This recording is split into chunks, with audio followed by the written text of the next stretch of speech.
વિંધ્યાચલના માથે વીજ પડી કે અન્નદાન હોઈ શકે, વિદ્યાદાન હોઈ શકે, ભૂમિદાન હોઈ શકે, પણ શું પુત્રદાન હોઈ શકે? કઈ બોલી શકતા નથી, કહી શકતા નથી, કઈ કહે ને પેલાના જમાનામાં તો ઋષિઓ શ્રાપ આપી દે ને પાછી ઉપાધિ ઉભી કરવી. ચૂપચાપ ગોવર્ધનને બોલાવે છે. ઋષિએ ગોવર્ધનને જોઈ રહ્યા છે. એ ગોવર્ધન મારા સાથે ચાલશે?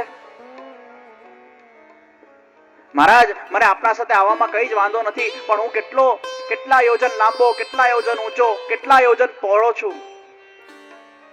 આપ મને કેવી રીતે ઉચકી જશો?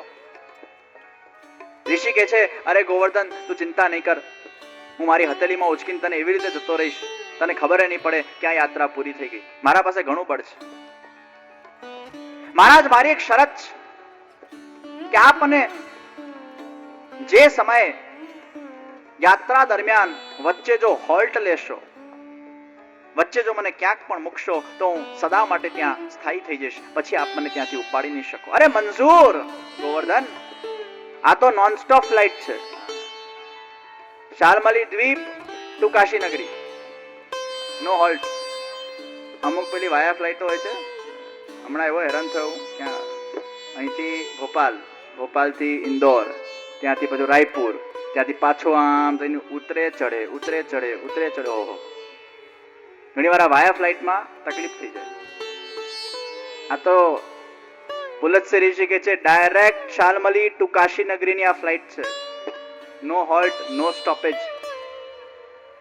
ગોવર્ધન કે છે, તો મને વાંધો જ નથી. અને ગોવર્ધને વિચાર કર્યો કે આમ પણ હરિની આ કંઈક રહસ્યમય લીલા છે, મને કોઈક ઠેકાણે પ્રગટ કરી નાખ્યો છે. મારે વ્રજ સુધી પહોંચવો પડશે, મારે કંઈક સંગાત તો જોઈએ ને. આ ઋષિ સંગાત છે. ઋષિએ ગોવર્ધનને ઉચક્યા છે. બધાએ ભારે હૈયે ગોવર્ધનને વિદાય આપી છે. અને હવે આ ઋષિ અને ગોવર્ધનની યાત્રા આરંભ થઈ છે. હરિના રસનું સત્સંગ કરતા કરતા ગોવર્ધન અને આ ઋષિ એ આગળ વધી રહ્યા છે. અનેક પ્રાંત જતા રહ્યા, અનેક રાજ્ય જતા રહ્યા, અનેક દિવસોની યાત્રા વીતી ગઈ છે. અને અચાનક ગોવર્ધનની આંખ ચીમકી છે. આજુબાજુ જુએ છે, વ્રજનું વાતાવરણ છે, વ્રજના વૃક્ષો છે, ગોલોકનું આખું વાતાવરણ દેખાયું છે. વનો, સરોવરો, ઉપવનો, કુંડો, નિકુંજો ચારે બાજુ દેખાય છે. ગોવર્ધનને થયું કે આ તો વ્રજનું વાતાવરણ છે, આખું ગોલોક અહીંયા પધાર્યું છે. ભગવાન અહીંયા સાક્ષાત પ્રગટ થઈને અનેક પ્રકારની લીલાઓ કરવાના છે. અને એ પ્રભુ જ્યારે પ્રગટ થશે અને હું સાક્ષાત એમનું એકાંત સ્થળ જો આ વ્રજના અંદર નહીં હોઉં, એ કેવી રીતે મારા વગર લીલા કરશે? કોણ એમની ગાયોનું સંવર્ધન કરશે? કોણ એમને તરેટીના અંદર ઠંડક આપશે? કોણ એમને સહાયતા કરશે? હે પ્રભુ, કંઈક યુક્તિ સુજાડ. આ ઋષિએ તો પ્રતિજ્ઞા લીધી છે, જ્યાં સુધી કાશી નહીં પહોંચે ત્યાં સુધી મને વચ્ચે કશે પણ રોકવાનો નથી. અને મારે કાશી નગરીમાં જઈને મહાદેવજીની નગરીમાં પેલા ભૂત અઘોરીઓ વચ્ચે મારે ત્યાં રહેવું. હે પ્રભુ, હું તો આ વ્રજમાં રહેવા આવ્યો છું, હું તો આ ગોલોકનો આપનું એકાંત સ્થળ છું. મારે આ ઋષિનું ક્યાં એકાંત સ્થળ બનવું? ભગવાને યુક્તિ સુજાડી છે. અને ગોવર્ધને શું કર્યું છે? વજન વધાર્યું.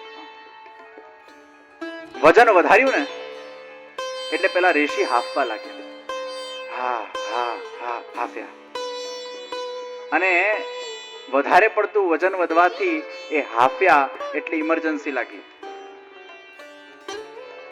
લઘુશંકાની આદત પ્રાપ્ત થઈ. ઘણી વાર થાય ને પ્લેનમાં પણ. तकनीकी खराबी की वजह से इस प्लेन को इमरजेंसी लैंडिंग करानी पड़ेगी. પ્લેનમાં જ્યારે કંઈક તકલીફ થઈ જાય પછી ઇમરજન્સી લેન્ડિંગ થાય. અત્યારે ઋષિમાં ઇમરજન્સી ઊભી થઈ છે એટલે ઋષિ હવે ઇમરજન્સીમાં હવે ગિરિરાજને એ વ્રજ ભૂમિમાં લેન્ડ કર્યા છે.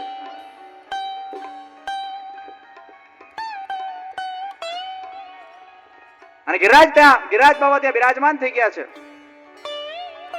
ઋષિ જ્યારે પાછા આવે છે જપ કરીને સ્નાન કરીને અને ઉઠાવવા જાય છે, ગિરિરાજે ઉઠતા નથી.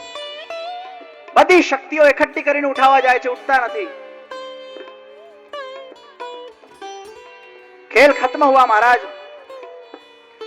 આપ કદાચ મારી શરતને ભૂલી ગયા છો. મેં આપને કહ્યું હતું કે જે સ્થળે મને આપ બિરાજમાન કરશો ત્યાંથી હું ફરી ક્યારે પણ ઉભો નથી થવાનો. ખેલ ખત્મ હુઆ મહારાજ. ओहो, मेरे साथ कपट हुआ. ये कपट नहीं है, ये हरि इच्छा है. હરી ઈચ્છા તો હું જાણતો નથી, પણ તે મારી ઈચ્છા પૂરી નથી કરી, તે મારી કાશી જવાની ઈચ્છાને પૂરી નથી કરી, એટલે હું તને શ્રાપ આપું છું. આજથી લઈને રોજ તું એક એક તલ જેટલો ઘટતો જશે અને સમય આવવા પર અદૃશ્ય થઈ જશે. મહારાજ, આ શ્રાપ નથી, આ તો મારા માટે વરદાન છે. મારે તો અહીંયા હરી જેટલા વખત પધારે એમની લીલાના અંદર મારે ઉપયોગી થવાનું છે. આ તો આપે બહુ મોટું વરદાન આપ્યું છે. 2010 ના અંદર જ્યારે કલિયુગી મનુષ્યો મારા દ્વાર પર આવશે અને મારા ઉપર જ્યારે કેમિકલ વાળું દૂધ ચડાવશે, મને ધક્કા મુક્કીમાં જ્યારે અનેક પ્રકારના લોકો મારા ઉપર પડતા હશે, અનેક પ્રકારના પૈસાઓના ઠેકા લાગ્યા હશે, એ 2010 માં આવા કલિયુગી મનુષ્યના સ્વાર્થ માટે કેવલ પૂજાઓ એના કરતા સારું છે કે એક દિવસ અદૃશ્ય થઈ જવું.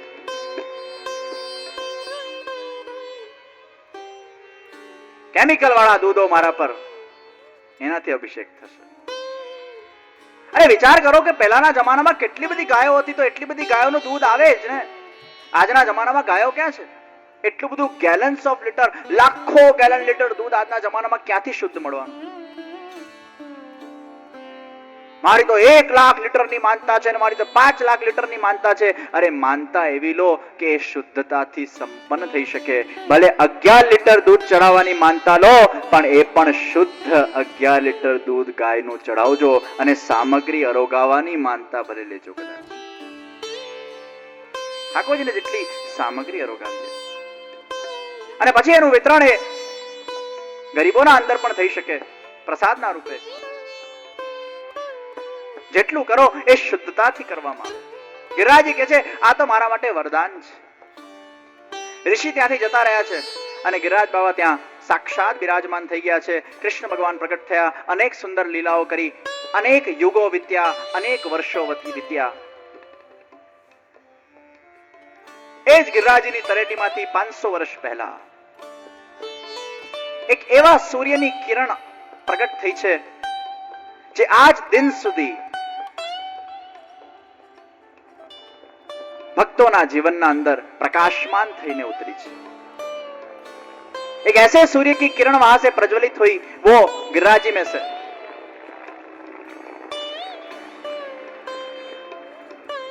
590 વર્ષ પહેલા વ્રજના અંદર બધા વ્રજવાસીઓ અચાનક એક કૌતુકને જોઈ રહ્યા છે.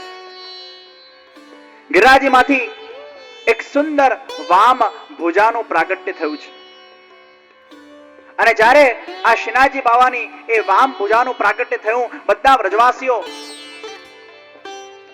સૌથી પહેલી વાર આ શ્રીનાથજી બાવાની વામ ભુજાનું દર્શન એ નાગ પંચમીના દિવસે આ વ્રજવાસીઓને થયું છે. બધા વ્રજવાસીઓ ભેગા થઈને મીટિંગ કરવા લાગ્યા. આ કોની ભુજા હશે? આ ક્યાંથી પ્રગટ થઈ છે? આ ભુજાની શું મહત્તા છે? આનું શું તાત્પર્ય છે?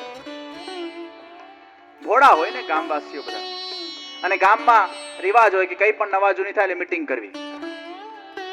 બધા વ્રજવાસીઓ મીટિંગ કરી. કોઈને ખબર નથી પડી આ ભુજા કોની છે, ક્યાંથી પ્રગટ થઈ છે, કેવી રીતે પ્રગટ થઈ છે. ગામમાં એક વૃદ્ધ વ્રજવાસીએ કહ્યું, ગામવાસીઓ, આ આપણું સૌભાગ્ય છે, આ પરમાત્માની મોટી કૃપા છે કે હજારો વર્ષ પહેલા જે કૃષ્ણ ભગવાને જે ગોવર્ધન પર્વતને ધારણ કરીને જે સુંદર રીતે વ્રજવાસીઓનું રક્ષણ કર્યું હતું અને જે ભુજાથી એ ગોવર્ધન પર્વતને ધારણ કર્યું હતું, આજે આપણું સૌભાગ્ય છે. એ જ કૃષ્ણ ભગવાનની સાક્ષાત ભુજા એ આપણા ગિરિરાજજીમાંથી પ્રગટ થઈ છે. એ હમારા સૌભાગ્ય है. એ જ કૃષ્ણ ભગવાન ફરીથી પ્રગટ થઈને આપણા બધા જીવોના જીવનના અંદર અનેક પ્રકારની સુંદર લીલાઓના માધ્યમથી એ ભક્તિનું સિંચન કરશે. એ અમારા સૌભાગ્ય છે. અને એ પૂજાનું એટલું બધું મહત્વ વધતું ગયું કે બધા એની માનતા માંગવા લાગ્યા, પૂજન કરવા લાગ્યા, અર્ચન કરવા લાગ્યા. અને એ પૂજાઓના પાસે જઈને મનાતી માનતાઓ પૂર્ણ થવા લાગી. બહુ મહિમાવતી એ પૂજાની. વ્રજવાસીઓ બધાએ કહ્યું કે અમને તો કઈ જ્ઞાન નથી આ પૂજાની મહત્તાનું. ગામમાં એક વિદ્વાન વ્રજવાસી હતા, એને શ્રીમદ ભાગવતનું સુંદર રીતે અધ્યયન કર્યું હતું. વ્રજવાસીઓ કહે છે કે અમને આ લીલાનો મહત્વ સમજાવો, અને અમને આ લીલાનો જ્યારે મહત્વ ખબર પડશે ત્યારે આ ભુજા માટેનું મહત્વ અમને ખબર પડશે. વ્રજવાસીએ બધાને ભેગા કર્યા છે. ઘણા બધા વ્રજવાસી ભેગા થયા છે અને ભાગવતજીના આધાર ઉપર એ ભુજાની જે ગોવર્ધન લીલા છે એનું વર્ણન હવે આ વૃદ્ધ વ્રજવાસી ત્યાંના વ્રજવાસીઓને કહી રહ્યા છે। હજારો વર્ષ પહેલા કૃષ્ણ અવતાર વખતે વ્રજના અંદર એક અલગ પ્રકારની તૈયારી ચાલી રહી थी। લાલાએ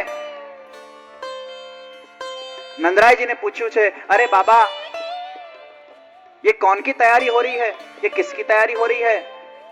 लाला ये इंद्रयाग की तैयारी हो रही है। बाबा ये इंद्र कौन सी चिड़िया का नाम है? लाला इंद्र चिड़िया नहीं, इंद्र तो देवों का भी देव है।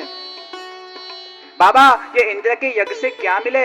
लाला ये इंद्र है ना बरसा बरसाए, और बरसा हो ना तो अनाज पके, अन्न पके, उसको हम खाए और जीवित रह सके।